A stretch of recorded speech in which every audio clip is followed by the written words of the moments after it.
من الشیطان الرجیم بسم اللہ الرحمن الرحیم الہاکم التکاثر حتی زرتم المقابر کلا سوف تعلمون ثم کلا سوف تعلمون کلا لو تعلمون علم الیقین لترون الجحیم ثم لترونها عین الیقین ثم لتسألن یومئذ عن النعیم. اللہ اکبر. سورۃ التکاثر سورہ کی سب سے پہلی آیت میں لفظ التکاثر کا ذکر ہے اور اسی تکاثر کے متعلق ہی تفصیل بھی اس سورہ کے اندر ہے. اسی مناسبت سے اس سورہ کا نام سورۃ التکاثر ہے. معنی آتے ہیں مال میں، دولت میں، دنیا سے متعلق چیزوں میں انسان کا دوسروں کے اوپر فخر کرنا، ان چیزوں کو خوب جمع کرنا، جمع کرنے میں بھاگ دوڑ کرتے رہنا اور جمع ہونے پر اپنے آپ میں فخر محسوس کرنا اور دوسروں کے اوپر بھی فخر جتانا تکاثر کے معنی. خطل سے تخاطل، آپس میں بھیڑنا، قبول سے تقابل، ایک دوسرے سے مقابلے والی کیفیت میں آنا. اسی طرح لفظ کثرت کے ساتھ تکاثر کا لفظ ہے زیادتی کا کو جمع کرنا، زیادتی کا اظہار کرنا، اس کے اوپر فخر جتانا. اور دوسری آیت میں حتی زرتم المقابر، لفظ مقابر ہے، یہ مقبرے کی جمع ہے بمعنی قبرستان، بمعنی خبر.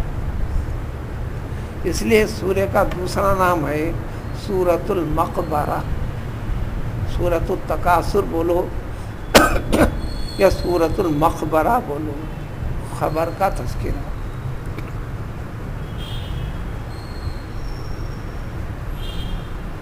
لہو و لعب کے ساتھ الہاکم التکاثر، اے لوگو تم کو تکاثر والی کیفیت نے مال و دولت کا جمع کرنا اور جمع کرنے کے لیے شب و روز ایک کر دینا، پھر جمع ہونے پر زیادہ جمع ہو گیا، اپنے آپ کو فخر محسوس کرنا اور دوسرے کے سامنے اس فخر جتانے والی کیفیت کا اظہار کرنا.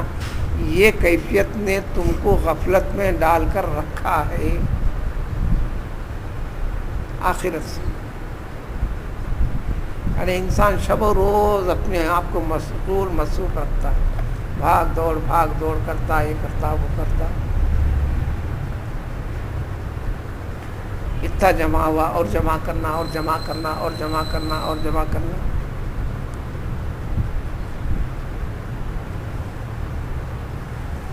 اپنا وقت آخرت کے لیے نکالنا، اس زندگی کے ختم ہونے کے بعد اپنے لیے کیا ہونا ہے اس کے لیے نکالنا،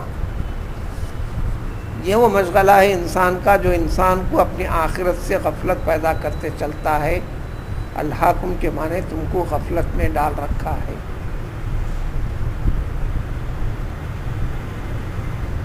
اور پھر چلتے پھرتے، اٹھتے بیٹھتے یا پھر بیماری لاحقی اس کے اندر پھر انتقال کر دینا. جب انتقال ہوتا ہے تو دنیا کے اندر سب سے پہلی سیڑھی اس کو قبرستان تک لے جا کر چھوڑ دیتے ہیں.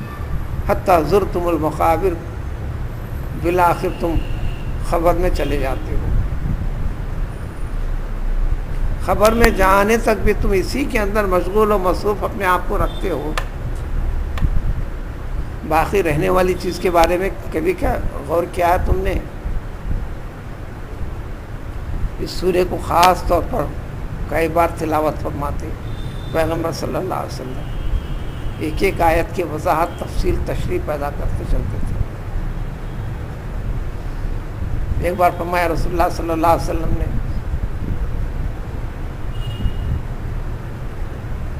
بخاری شریف کی حدیث میں اس تفسیر سے متعلق حدیث شریف، اگر انسان کو ایک وادی بھر کے بھی سونا جمع ہو جائے سونا اور چاندی دنیا کی ابتدا سے آج تک بھی انتہا تک بھی یہ ثمن قیمت کے عنوان سے ہی یہ دھات پیدا ہوئی ہے۔ مابقی جتنے چیزیں ان تمام کی تمام چیزوں کا تعلق سونے سے اور چاندی سے ہی ہے۔ کاغذ کی شکل میں جس کو ہم نوٹ کہتے ہیں اس کے اوپر بھی یہ تحریر لکھی ہوئی ہے، یہ خالی ایک صداقت نامہ وثیقہ ہے۔ اس کی مقدار ریزرو بینک آف انڈیا میں سونا آپ کا ہمارے پاس موجود ہے، وہ کاغذ بھی سونا ہی ہے۔ اسی لیے جب روپیہ بھی جمع ہو جاتا ہے تو زکوٰۃ ادا کرنا ہے، اس لیے کہ زکوٰۃ صرف سونے اور چاندی پر ہی ہے، کسی اور چیز پر نہیں۔ زکوٰۃ کی ادائیگی سونے اور چاندی پر ہی ہے، ہیرے پر نہیں۔ قیمتی سے قیمتی کوئی بھی اور دھات ہو، کیونکہ دین نام ہے، ہماری عقل کے تابع نہیں ہے، اللہ اور اللہ کے رسول علیہ الصلوۃ والسلام کے حکم کی اتباع کا نام ہے۔ کروڑوں کروڑوں روپے کے آپ ہیرے جمع کر لیجیے، اس میں ایک پیسے کی بھی زکوٰۃ آپ کو ادا کرنا نہیں ہے۔ پہلے تو ہے کہ وہ جمع ہوتا نہیں، بڑے قلیل افراد ہیں، اس بارے میں شریعت میں کوئی چیز نہیں ہے، جس کے بارے میں نہیں وہ حکم بھی نہیں۔ تو اس تفسیر میں بھی جو چیز کا تذکرہ کیا گیا کہ اگر کسی انسان کے لیے ایک وادی، دو پہاڑوں کے درمیان میں گہرا علاقہ جو واقع ہوتا ہے اس کو وادی کہتے ہیں۔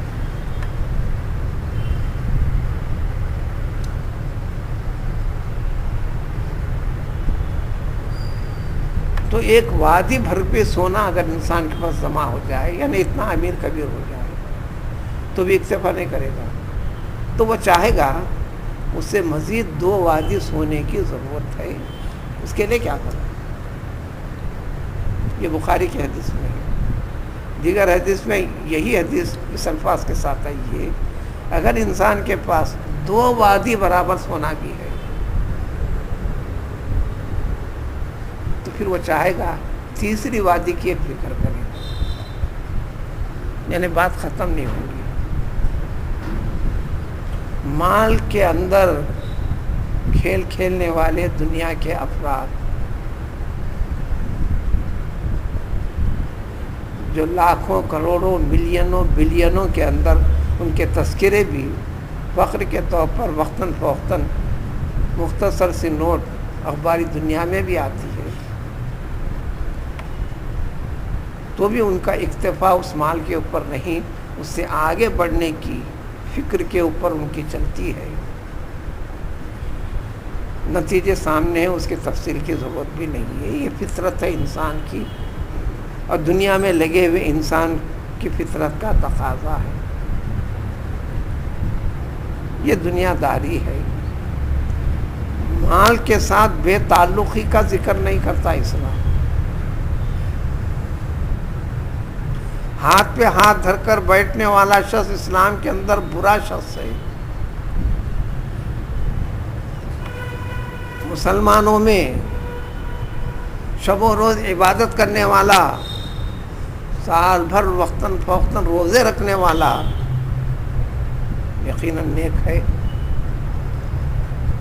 لیکن اس کے مقابلے میں زیادہ پسندیدہ شخص اللہ تعالیٰ کو جو ہے، مسلمان ہو، اسلامی طریقے کے ساتھ ہو، زیادہ مال والا۔ السقی حبیب اللہ ولو کان فاسقا، اسی معنی میں 1 سے زائد احادیث شریفہ ہیں۔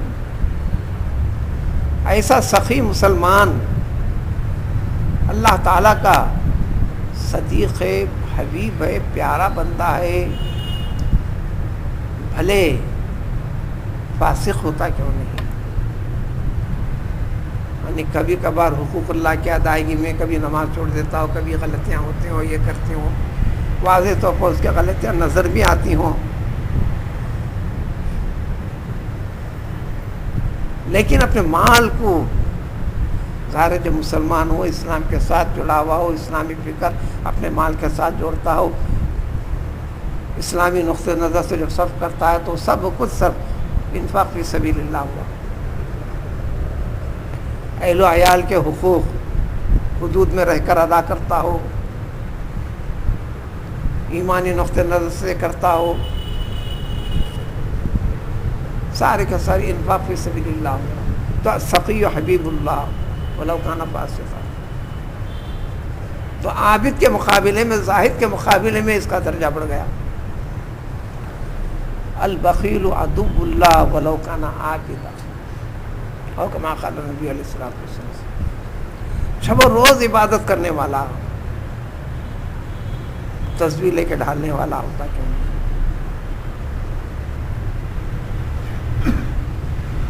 لیکن اس کے اندر صفت بخالت ہے، مال لینا تو جانتا ہے، اس میں صرف نہیں کرتا. تو یہ اللہ تبارک تعالیٰ کا، اللہ تعالیٰ فرماتے ہیں، اللہ تعالیٰ جو فرمانے کو فرماتے ہیں، پیغمبر صلی اللہ علیہ وسلم فرماتے ہیں، یہ بخیل اللہ کا دشمن ہے، بھلے وہ عابد اور زاہد ہوتا کیوں نہیں.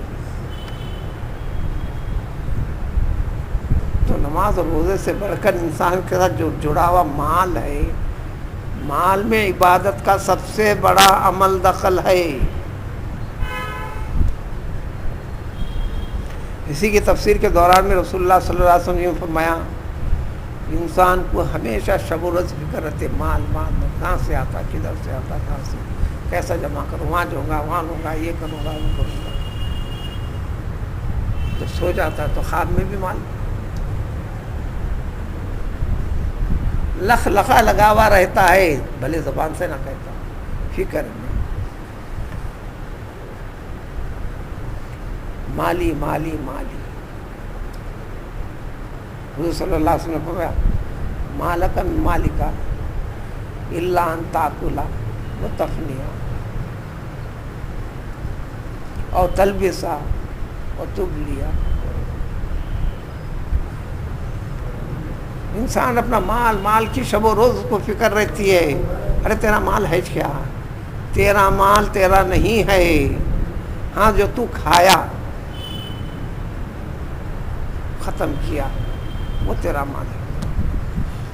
اور تو پہنا، پرانا وہ سیدھا ہونے کے بعد پھر اس کو پھینکا، دوسرا کپڑا خریدا پہنا، یہ تیرا مال ہے. اور پھر تو آخرت کے لیے یا صدقہ جاریہ کے طور پر جو صرف کیا، وہ تیرا مال ہے، بالکل محفوظ. Bank, reserve bank of world کائنات کے اندر بالکل سیف ہے، محفوظ ہے.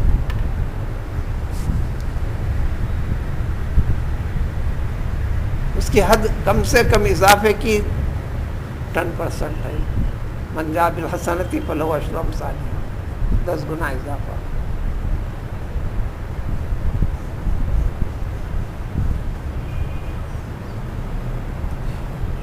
سورہ بقرہ میں 30 پارے کے اندر 700 تک کا تذکرہ ہے، 700% اضافے کے ساتھ جو آپ جو مال جو جمع کریں گے. پھر عدد 10 سے لے کر 700، یہ عدد مقصود نہیں.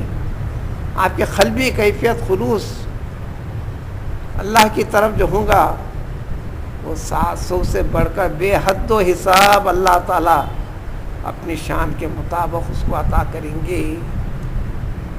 اتنا % اضافے کے ساتھ یہ جمع شدہ مال انسان کو آخرت میں لوٹے گا. یہ مال انسان کا ہے. حضور صلی اللہ علیہ وسلم نے فرمایا کہ لا تزول قدم العبد حتی یسأل عن 4. انسان کے دونوں قدم رب العزت کے سامنے سے ہرگز ہٹیں گے نہیں، ہر انسان کے، جب تک کہ اس سے 4 چیزوں کے بارے میں سوال جواب کی تکمیل ہو نہ جائے. اس کی تکمیل کے بعد ہی پھر اس کے انجام کی طرف اس کو آگے بڑھایا جائے گا. سب سے پہلی چیز جو اللہ نے یہ حیات دی تھی، عمر،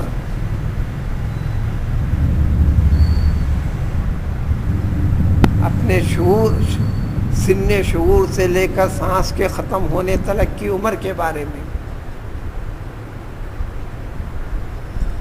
جو انسان کو وجود بخشا، انسان کو دی جانے والی نعمتوں میں رب العزت کی سب سے بڑی بڑی بڑی نعمت ہے۔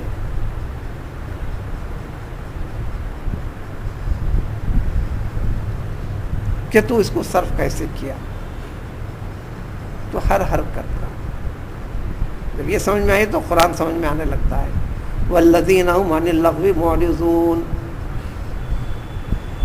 دل بہلائی کے لیے بکواس کر رہے ہیں،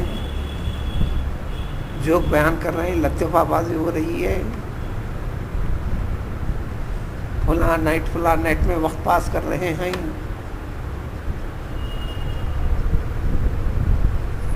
جب یہ فکر ہو جائے تو قرآن کہتا ہے کہ اج ایمان کا کمال، مومن کی اصل جو عادت،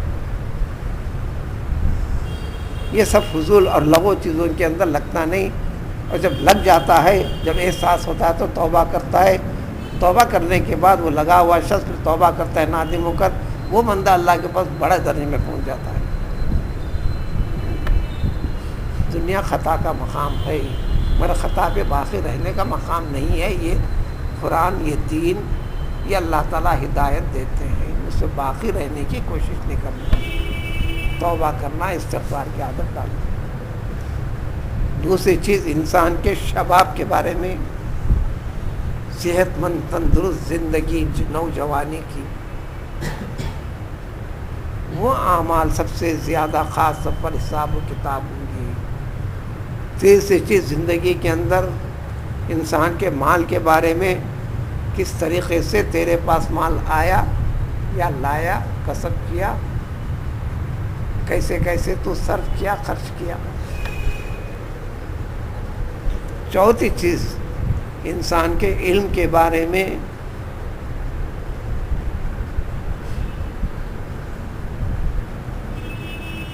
پوری دنیا کا کوئی بھی انسان لیجیے، اس کے پاس علم ہے یا نہیں، کچھ نہ کچھ علم ہے، وہ معلوم ہے، وہ سن لیا، وہ یاد کیا، وہ معلوم کیا، وہ کیا، یہ کیا، وہ چیزیں جانتا ہے، یہ چیزیں جانتا ہے۔ علم کے معنی جاننا، علم کے معنی جاننا۔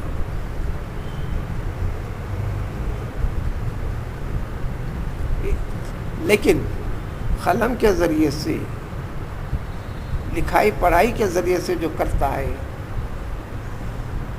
عام طور پر اصطلاح میں علم اس کو کہہ دیا گیا۔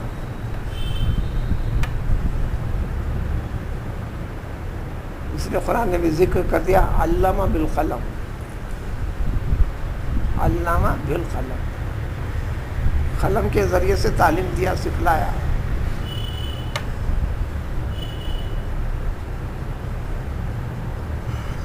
انبیاء کرام علیہ الصلوۃ والسلام کو بھی علم ہی دیا سب سے پہلے۔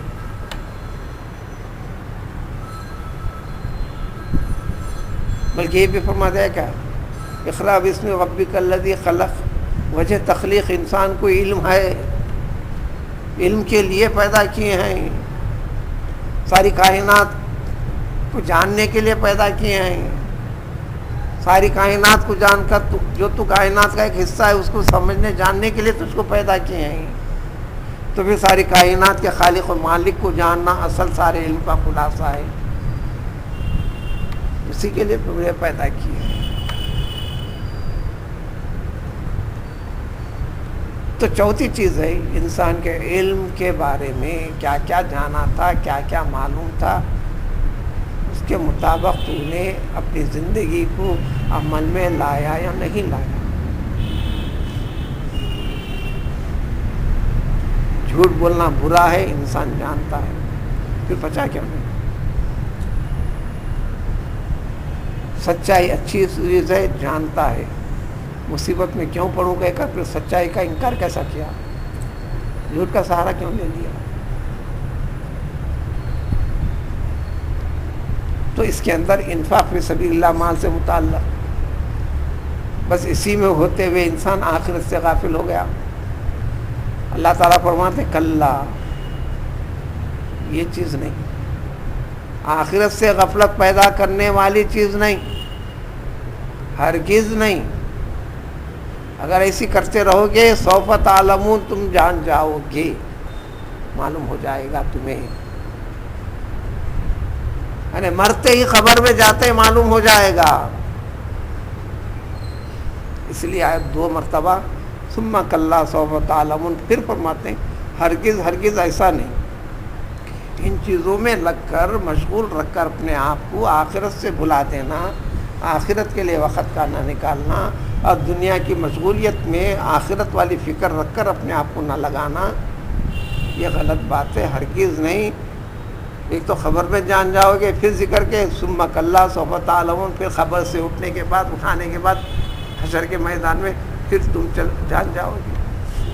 ثم کا لفظ آتا ہے ایک مرحلہ ہونے کے بعد پھر دوسرا مرحلہ، عربی کے اندر ثم کے معنی خدا، پھر اس کے بعد۔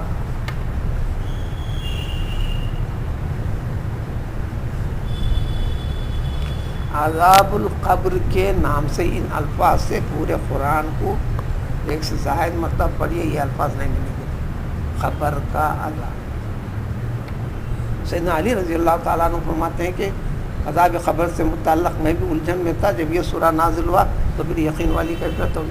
احادیث سینکڑوں سے زیادہ ہیں،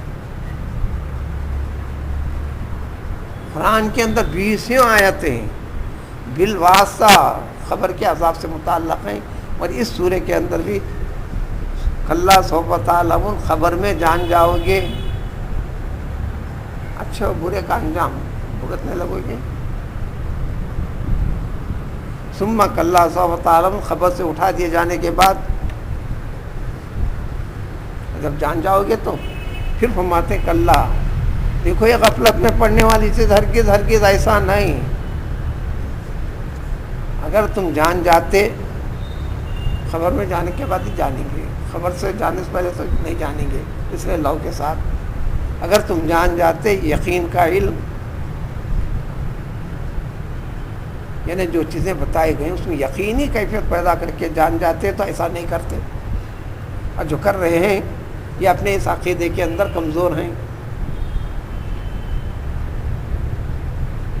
لَتَرَوُنَّ الْجَحِيمَ، سمجھ لو کہ ضرور تم دوزخ کو پاؤ گے، دیکھو گے،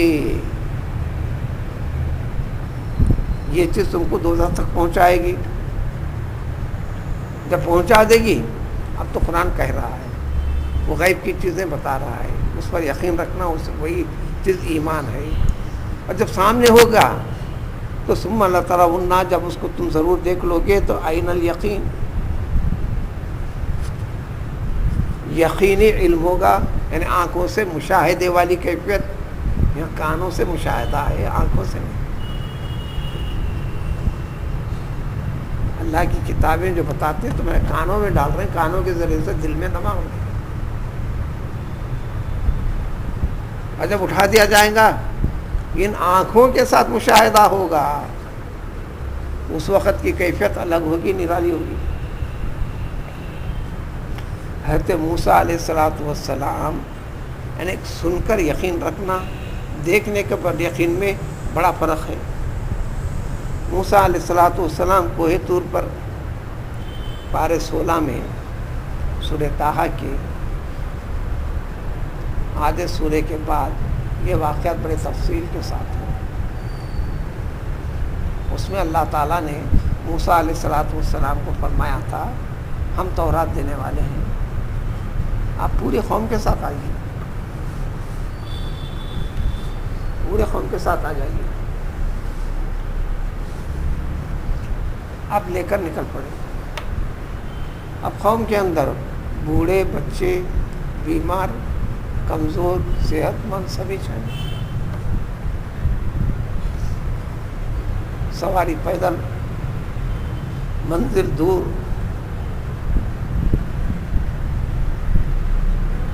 ذری دور چلے پڑاؤ ڈالے، ذری دور چلے پڑاؤ ڈالے۔ اور موسیٰ علیہ السلام کے اللہ تبارک تعالیٰ نے بلایا ہے اللہ سے ہم کلام ہونے کے لیے،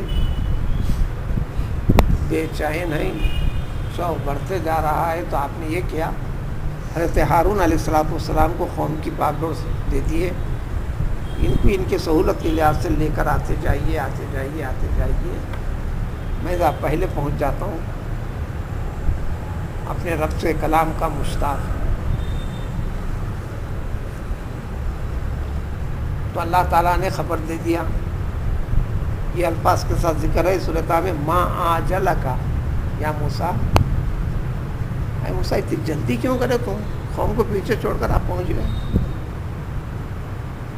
انہوں نے جواب دیا کہ میں آپ سے کلام کرنے کے لیے پڑھا.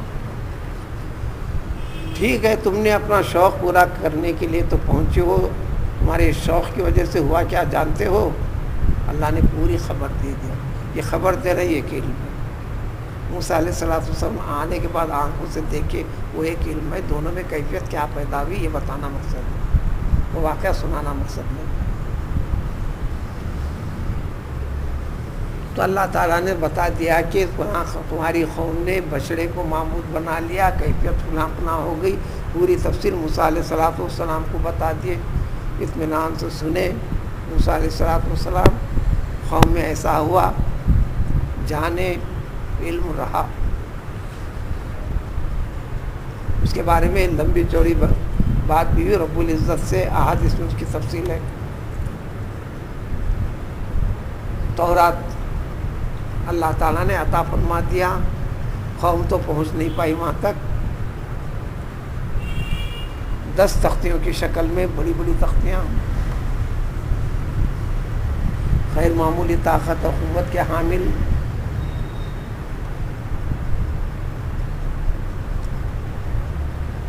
آج کے انسان کو فٹ کے اندر ناپا تولا جاتا ہے، جبکہ انسان کو حضرت موسیٰ علیہ السلام 10 ذراع کے تھے، 10 گز کے. آپ کا ڈنڈا 10 گز کا.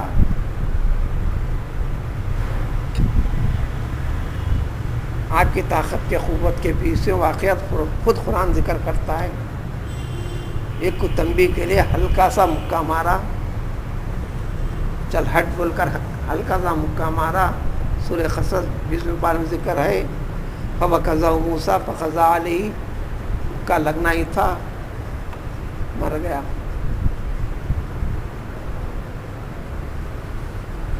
اپنی قوت سے بھی نہیں، ظاہر ہے انتہائی پہلوان آدمی کا ہلکا مکہ بھی بڑا زوردار ہوتا ہے کمزور کے لیے. جب موسیٰ علیہ السلام سن کر اطمینان سے پورے 10 تختیاں تورات کے لے کر آئے، اور جب یہاں آنکھوں سے دیکھا قوم کو کہ واقعی بچڑے کے سامنے سجدہ کر رہے ہیں، پرستش کر رہے ہیں، تو جو کیفیت غیر معمولی دیکھنے کے بعد پیدا ہوئی، غصے سے اتنا تیز ہوئے کہ پورے کے پورے 10 تختیاں ہاتھ سے غصے میں نیچے زمین پر چھوڑ دی. اور سنے تو کچھ نہیں ہوا تھا، یا دیکھنے کے بعد اس کیفیت. تو علم یقین والی کیفیت میں تم جب دیکھو گے تو یقین آنکھوں کے مشاہدے والی کیفیت بھی ضرور دیکھ لو گے. اختتام پر ہے، اے انسانوں، تم میں سے ہر فرد کو ضرور سوال ہوگا. اس دن تمام اللہ تعالیٰ کی دی گئی انسان کو نعمتوں کے بارے میں.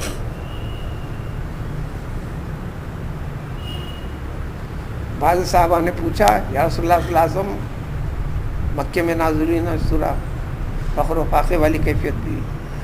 اپنے کرتے ہٹائے، دامن ہٹا کے بتائے، یہ دیکھیے میرے پیٹ کے اوپر ایک پتھر بنا ہوا ہے، کسی نے 2 پتھر بنائے. بتائے ہم کو پیٹ بھر کھانا ہی نہیں ملتا تو ہمارا رب ہم سے کیا پوچھے گا. یہ نہیں کہنا کہ انتہائی غریب ہے، کوئی دیا تو کھا لیتا، کوئی نہیں دیا تو نہیں کھا لیتا، وہ حساب کتاب سے بچ جائے گا. ہم کو روزانہ پیٹ پر کھانے کو نہیں ملتا تو ہم سے کیا پوچھے گا ہمارا رب. تو حضور صلی اللہ علیہ وسلم نے فرمایا کہ سخت تپتی دھوپ میں، دھوپ سے بچنے کے لیے درخت کا سایہ نہیں ملتا تمہیں، پیاس کو بجھانے کے لیے ٹھنڈا پانی میسر نہیں ہوتا تمہیں. ہاں یا رسول اللہ صلی اللہ علیہ وسلم، یہ بھی تمہارے رب کی نعمتیں ہیں. تو گیا چنے کا دانا صحیح ہاتھ میں، ہر چیز نعمت. تو پھر ترجمہ خود واضح تفسیر کی بلا کسی ضرورت کے ہر نیک آدمی، برا آدمی، مسلمان سے بھی، غیر مسلمان سے بھی، ہر انسان سے سوال ہو کر رہے گا، ساری نعمتوں کے بارے میں ضرور پوچھا جائے گا۔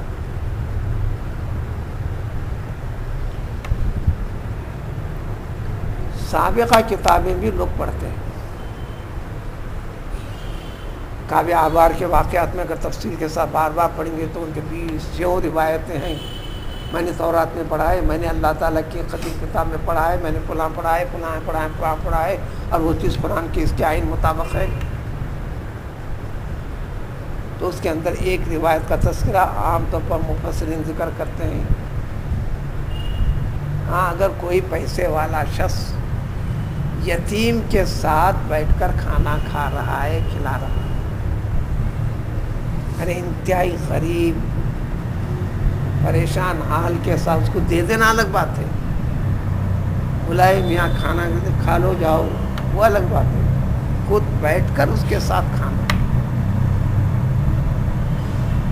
اس چیز کے بارے میں اس بندے سے آخرت میں سوال نہیں ہوگا، یعنی ہر چیز کے بارے میں سوال ہوگا لیکن اس کے بارے میں سوال نہیں ہوگا۔ وجوہات بتائے گئے، اس لیے کہ ایک امیر کا، ایک بڑے شخص کا انتہائی غریب معمولی شخص کے ساتھ بیٹھ کر کھا جانا، کھانے لگنا، اس کے لیے ہمت افزائی، ٹوٹے ہوئے دل کو جوڑنے کے برابر ہے۔ یہ کیفیت خود شکر گزاری کی سب سے بڑی کیفیت ہے، لہذا اللہ کے تعالیٰ اس چیز کے بارے میں سوال نہیں کرے گا، تمہارے خیرات کے بارے میں، اس کے بارے میں، اس کے بارے میں، ہر چیز کے بارے میں سوال ہوگا، لیکن یہ ایک چیز مستثنیٰ ہونے کا تذکرہ ہے، واللہ اعلم۔ یہاں پر مطلق ذکر ہے کہ ہر چیز کے بارے میں ہر ایک سے اللہ تبارک تعالیٰ سوال کر رہیں گے۔ امام شافعی رحمۃ اللہ علیہ بڑے امام، بڑے فقیہ، عام درجے کے آدمی جو کبھی روڈوں پہ بیٹھتے ہیں، فٹ پاتھ پہ بیٹھتے ہیں، کبھی چلتے چلتے لوگ نظر آتے ہیں، ان کے ساتھ آپ بھی جا کر بیٹھ جاتے تھے۔ اس کیفیت کو اس زمانے کے علماء نے دیکھ کر درخواست کی، حضرت قبلہ یہ کیفیت آپ کی ہمیں اچھا نہیں لگتی، یہ معمولی جیسے آدمیوں کے ساتھ آپ اٹھا بیٹھا کرتے کیوں ہیں؟ تو انہوں نے کہا میاں مجھے اچھا لگتا ہے، اس لیے کہ یہ وہ لوگ ہیں، میں تقریر کے ذریعے سے، کتابوں کے ذریعے سے، فلاں کے ذریعے سے، واعظ کے ذریعے سے، بیان کے ذریعے سے ان لوگوں کے سامنے ذکر کرتا ہوں، یہ مجھ سے سن کر یہ عمل کرتے ہیں، عمل کرنے والوں کے ساتھ بیٹھ رہا ہوں، میں امیر اور غریب نہیں دیکھ رہا ہوں، میں قرآن اور حدیث کے حوالے سے ہم جو چیزیں بیان کر رہے ہیں اس کے اوپر عمل کرنے والے، یہ کیفیت کو دیکھ کر میں ان کے ساتھ اٹھتا بیٹھتا ہوں، مجھے ان سے لینا دینا نہیں، یہ فقیر ہے کہ یہ امیر ہے، یہ میں اس کو نہیں دیکھ رہا ہوں، میں صرف اس کو دیکھ رہا ہوں، ہماری کہی ہوئی باتوں کو سن کر یقین رکھ کر یہ عمل کرتے ہیں، باعمل لوگوں کے ساتھ اٹھتا اور بیٹھتا ہوں۔ نبی کریم صلی اللہ علیہ وسلم فرمایا، کیا ایک مرتبہ صحابہ سے، کیا تم سے یہ ممکن ہے روزانہ 1000 آیتیں پڑھو بلا ناغہ؟ صحابہ نے فرمایا کہ رسول اللہ صلی اللہ علیہ وسلم یہ تو دشوار کام ہے، یکا دکا بعض صحابہ کا عمل کو چھوڑ دیجیے، پورا قرآن پڑھتے تھے روزانہ، دن میں بھی پڑھتے تھے، رات میں پڑھتے تھے، لیکن عام مسلمان کی کیفیت 1000 آیتیں، قرآن کی آیتیں خود 6000 ہیں، 6000 چلر ہیں، حساب کی دنیا میں چلر کو چھوڑ دو، 200-400 جو چلر کو چھوڑے تھے، قرآن میں 6000 آیتیں ہیں۔ بعض بات ہے کہ سدوس قرآن، اس سورے کی تلاوت سدوس قرآن کی تلاوت کے برابر قرار دیا، یعنی 1000 آیت۔ تو حضور صلی اللہ علیہ وسلم نے فرمایا کہ کیا تمہیں یہ سورہ پڑھنا آسان نہیں ہے؟ سورہ تکاثر کی تلاوت روزہ کم از کم 1 مرتبہ کرو، تو گویا قرآن شریف کے 1000 آیتوں کی تلاوت کے برابر۔ وہ لوگ پڑھنے والے جن کو پڑھنے کا حکم دے رہے ہیں وہ اہل زبان، قرآن کے معنی سے واقف، ہر لفظ کی حقیقت سے واقف، جب وہ تلاوت کرتے ہیں تو پورا مفہوم بھی ان کے دماغ میں بار بار تجدید بار بار ریپیٹ ہوتا ہے. تو انسان کو روزمرہ کی زندگی کے اندر غفلت والا پہلو کا جائزہ لینے کا موقع دیتا ہے، آخرت کی طرف فکر کو راغب کرتا ہے. تو گویا قرآن کا ایک بڑا حصہ ایمان کی تجدید بار بار کرواتا ہے. تو یہ حقیقت یہ ہے جو 1000 آیتوں کے برابر پڑھنے کا ثواب، اور ثواب بھی زیادہ ملے گا. اب ہم اجمیوں کے لیے خیر اس کی نقل میں اتباع میں ضرور کچھ نہ کچھ اللہ تعالیٰ ثواب دے گا. فرمان رسول صلی اللہ علیہ وسلم کی اتباع میں وہاں حکم کے اندر تلاوت معنی کے ساتھ ہی ہے ان کے پاس. ہمارے پاس تلاوت بغیر معنی کے، بغیر مطلب کے، بغیر مفہوم کے. خیر ہم نے سنا تھا ایسا سمجھ کر تلاوت کرنا یقیناً سب سے بڑے ثواب اور درجے کے ساتھ وہ بھی کچھ نوازا جائے گا. عطا کرنے والی ذات اللہ کی یقین رکھنا، اللہ کے رسول صلی اللہ علیہ وسلم کے فرمان کا، اس میں تلاوت کی جا سکتی بات ہے.